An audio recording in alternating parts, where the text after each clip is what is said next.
घटनासार current affairs अर्थ की। केंद्रीय मंत्री डॉक्टर जितेंद्र सिंह ने हाल ही में किस कंपनी को मेनी रत्न स्थिति श्रेणी 1 से सम्मानित किया है? तो central electronics and limited. Reserve bank द्वारा जून 2024 में जारी आंकड़ों के अनुसार मार्च 2024 तक भारत का विदेशी ऋण कितना हो गया? तो 663.8 बिलियन डॉलर। मई 2024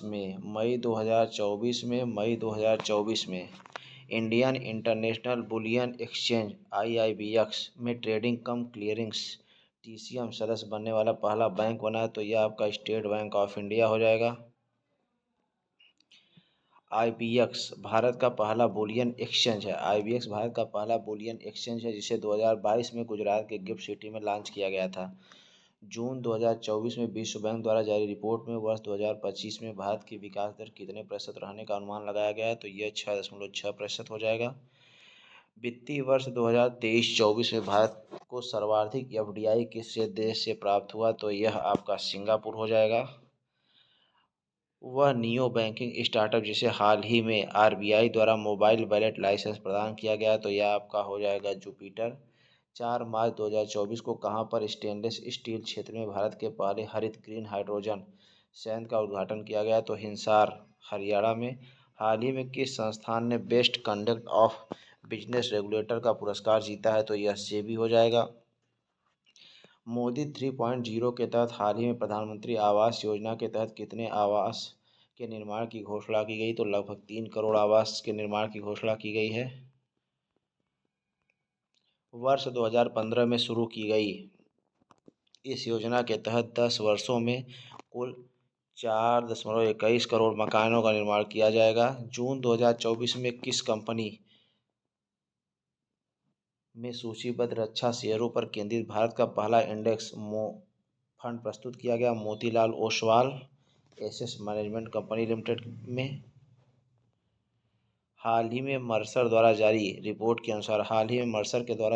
के अनुसार प्रवासियों के लिए देश का सबसे महंगा शहर घोषित किया गया, तो यह आपका हो जाएगा मुंबई। जून 2024 में गोल्डन राइस के व्यावसायिक उत्पादन पर रोक लगा दी है, तो यह फिलीपींस में। जून 2024 में किस भारतीय बैंक का बाजार पूंजीकरण 8 लाख करोड़ रुपए के स्तर को पार कर गया? तो स्टेट बैंक ऑफ इंडिया। जून 2024 में मोबाइल सारथी 2.0 किसके द्वारा लॉन्च किया गया? तो यह आपका सेबी के द्वारा लॉन्च किया गया था। इन्वेस्ट इंडिया द्वारा हाल ही में जारी एक अनुमान के अनुसार भारत में ई-कॉमर्स बाजार कब तक 325 बिलियन डॉलर पहुंच जाएगा? तो यह 2030 तक है। 14 मई 2024 को किस बैंक ने भारत का पहला virtual credit card pixel launch किया गया? तो यह HDFC बैंक है। 15 मई 2024 को भारतीय डिजिटल प्लेटफॉर्म कंपनी फोनपे ने किस देश में UPI सुविधा लॉन्च करने की घोषणा की गई? तो यह हो जाएगा आपका श्रीलंका। अप्रैल 2024 में विश्व समूह द्वारा विश्व बैंक आर्थिक सलाहकार पैनल के सदस्य के रूप में भारतीयों की नियुक्ति किया गया, तो राकेश मोहन। 24 मई 2024 को भारतीय रिजर्व बैंक ने वित्तीय वर्ष 2023-24 के लिए भारत सरकार को लाभांश के रूप में कुल कितने लाख करोड़ रुपए के हस्तांतरण को मंजूरी दे दी है? तो यह 2.11 लाख करोड़ रुपए। गेल इंडिया लिमिटेड ने मई 2024 में अपना पहला 10 मेगावाट क्षमता का ग्रीन हाइड्रोजन प्लांट कहां पर शुरू किया गया है? तो यह विजयपुरा मध्य प्रदेश में। केंद्रीय विद्युत प्राधिकरण द्वारा मई में जारी आंकड़ों के अनुसार वित्त वर्ष 2024 में राज्य ट्रांसमिशन यूटिलिटी द्वारा 1460 सर्किट किलोमीटर ट्रांसमिशन लाइन जोड़ने के मामले में कौन सा राज्य भारत में शीर्ष स्थान पर है? तो यह आपका उत्तर प्रदेश हो जाएगा। मई 2024 में जारी आखिरी सप्ताह में किस अंतर्राष्ट्रीय रेटिंग एजेंसी ने अर्थव्यवस्था पर भारत के दृष्टिकोण को स्थिर से सकारात्मक में संशोधित किया? S&P global rating agency. संयुक्त राष्ट्र संघ के प्रवासन एजेंसी के द्वारा मई 2024 में जारी विश्व प्रवासन रिपोर्ट 2022 के अनुसार प्रेषित धन प्राप्ति के मामले में 111 अरब डॉलर धनराशि के साथ भारत शीर्ष स्थान पर रहा। दूसरे स्थान पर मैक्सिको है और तीसरे स्थान पर चाइना है। वित्तीय वर्ष 2023-24 में भारत का सबसे बड़ा व्यापारिक साझेदार कौन रहा? तो यह आपका चीन हो जाएगा। चेन्नई की startup company mind growth technology ने हाल ही में किस नाम से भारत का पहला वाणिज्यिक उच्च प्रदर्शन चिप लॉन्च किया? Secure IoT. हाल ही में बजाज ऑटो ने किस नाम से दुनिया में पहला सीएनजी मोटरसाइकिल लॉन्च किया है? तो बजाज फाइटर के नाम से लॉन्च किया है। वह देश जहां मई 2024 में आखिरी सप्ताह में आरबीआई को 100 टन सोना से अधिक सोना भारत वापस मंगाया, तो यह आपका ब्रिटेन हो जाएगा। रिलायंस इंडस्ट्रीज ने हाल ही में कहां पर पहले मल्टी मॉडल लॉजिस्टिक पार्क की आधारशिला रखी? तो यह चेन्नई हो जाएगा। अप्रैल 2023 में जनवरी 2024 के बीच कौन सा देश का सबसे बड़ा 30% योगदान इलेक्ट्रॉनिक सामान निर्यात करने के मामले में रहा? तो ये आपका तमिलनाडु राज्य हो जाएगा।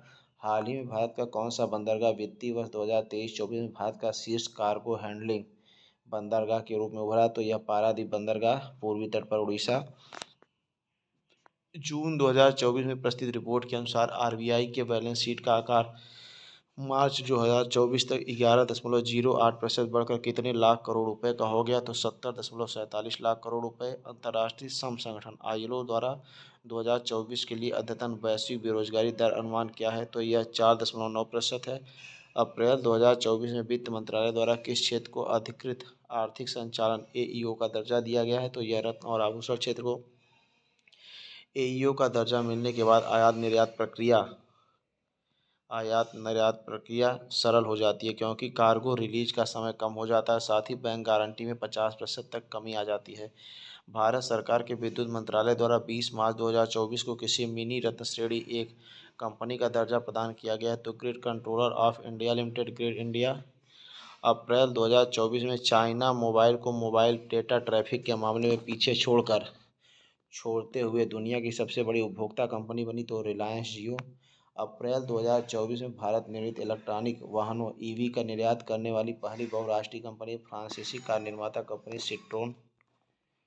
जून 2024 में आईफोन बनाने वाली कंपनी एप्पल को पीछे छोड़कर सेमीकंडक्टर बनाने वाली अमेरिका की कौन सी कंपनी दुनिया की दूसरी सबसे मूल्यवान कंपनी बन गई है? Nvidia Corp. एनवीडिया का मार्केट कैप 5 जून 2024 को $3.06 ट्रिलियन से अधिक है। वहीं दुनिया का सबसे मूल्यवान कंपनी माइक्रोसॉफ्ट का बाजार मूल्य वैल्यू 3.10 ट्रिलियन रहा। लंदन स्थित सेंट्रल बैंक ने केंद्रीय बैंकिंग पुरस्कार 2024 के तहत किस बैंक को जोखिम प्रबंधन पुरस्कार के लिए चुना है? तो यह आपका हो जाएगा भारतीय reserve bank of India. April 2024 में किसे 16वें वित्त आयोग का पूर्णकालिक सदस्य नियुक्त किया गया? तो यह आपके मनोज पांडा हैं। अप्रैल 2024 में जारी ह्यूरन ग्लोबल यूनिकार इंडेक्स 2024 के अनुसार यूनिकार निर्माण के मामले में भारत तीसरे स्थान पर है। मई 2024 में रिलायंस ने किस देश में किफ़ायती 5G सेवा के उद्यम को लॉन्च करने की घोषणा की है? तो यह घाना में। 7 जून 2024 को आरबीआई द्वारा प्रस्तुत त्रैमासिक मौद्रिक समीक्षा में लगातार 8वीं बार ब्याज दरों में कितने प्रतिशत पर रखा गया है? 6.5। केंद्रीय मंत्री हरदीप सिंह पुरी ने मार्च 2024 में कहां पर वैकल्पिक ऑटो ईंधन इथेनॉल 100 को लॉन्च किया है? तो यह आपका नई दिल्ली हो जाएगी। वह राज्य जिसने माजुली मुखौटे और पांडुलिपि पेंटिंग को मार्च 2024 में जीआई टैग प्रदान किया है? तो माजुली मुखौटे और पांडुलिपि। वह राज्य जिसके माजुली मुखौटे और पांडुलिपि पेंटिंग को मार्च 2024 में जीआई टैग प्रदान किया गया, तो यह आपका असम राज्य हो जाएगा। 24 फरवरी 2024 को प्रधानमंत्री मोदी ने 1.35 लाख करोड़ रुपए से अधिक के निवेश वाली दुनिया की सबसे बड़ी किस योजना की शुरुआत की घोषणा की गई है? तो यह अनाज भंडार योजना है। 22 फरवरी 2024 को किन दो देशों ने अपने यहाँ यूपीआई पेमेंट सिस्टम को लॉन्च करने की घोषणा की है? तो यह श्रीलंका और मॉरिशस हो जाएगा। प्रधानमंत्री नरेंद्र मोदी ने पीएम सूर्य घर मुफ्त बिजली योजना को कब लॉन्च किया है? तो 13 फरवरी 2024 को। फरवरी 2024 में नीति आयोग ने बंजर भूमि को खेती और वनीकरण के माध्यम से परिवर्तित करने की लक्ष्य वाली किस पहल को शुरू करने की घोषणा की है? ग्रो पहल। Greening and restoration of wasteland with agroforestry. वित्त मंत्री निर्मला सीतारमण द्वारा 1 फरवरी 2024 को प्रस्तुत अंतरिम बजट 2024-25 में रेलवे से जुड़े किन 3 प्रमुख आर्थिक गलियारों के निर्माण की घोषणा की गई है? तो देखा जाए ऊर्जा, खनिज और सीमेंट गलियारा, बंदरगाह कनेक्टिविटी गलियारा उच्च यातायात घनत्व गतिशील गलियारा। पिछले दिनों उड़ीसा की राज्य सरकार ने किस उपज के लिए 100% राज्य वित्त पोषित एमएसपी योजना लाभा लघु बनाम जाति द्रव क्रय शुरू की है। लघु वन उपज के लिए अंतरिम बजट 2024-25 में भारत सरकार द्वारा घोषित पूंजीगत व्यय की राशि क्या 11.11 लाख करोड़ रुपए। 1 फरवरी 2024 को घोषित अंतरिम बजट 2024-25 में लखपति दीदी योजना का लक्ष्य 2 करोड़ से बढ़ाकर कितने करोड़ कर दिया गया है? 3 करोड़। जनवरी 2024 में कंपनी उत्पाद लिंक्ड प्रोत्साहन पीएलआई योजना के लिए पात्र बनने वाली पहली भारतीय स्कूटर कंपनी बनी है ओला इलेक्ट्रिक। जनवरी 2024 में भारत सरकार ने किस आईएएस अधिकारी को जिनेवा में विश्व व्यापार संगठन डब्ल्यूटीओ के नए राजदूत के रूप में नियुक्त किया गया? तो सेंथिल पांडियन। जनवरी 2024 में भारत सरकार ने भारतमाला परियोजना चरण 1 को पूरा करने की समय सीमा किस वर्ष तक बढ़ा दी है? तो यह 2027-28। 19 जनवरी 2024 को प्रधानमंत्री नरेंद्र मोदी ने अमेरिका से बाहर कहां पर अत्याधुनिक Boeing India engineering and technology centre परिसर का उद्घाटन किया गया? बेंगलुरु कर्नाटक में। प्रदेश जिसने जनवरी 2024 में सूक्ष्म लघु और मध्यम आकार के उद्यमों एमएसएमई के लिए दुनिया का पहला स्थिर मान्यता ढांचा इको मार्क ग्लोबल को पेश किया है। संयुक्त अरब अमीरात ने 18 से 21 जनवरी 2024 के बीच हैदराबाद में आयोजित एशिया के सबसे बड़े नागरिक उड्डयन क्षेत्र के आयोजन विंग्स इंडिया 2024 एक्सपो की थीम थी अमृतकाल में भारत को दुनिया से जोड़ना, भारत नागरिक उड्डयन @ 2047 के लिए मंच तैयार करना।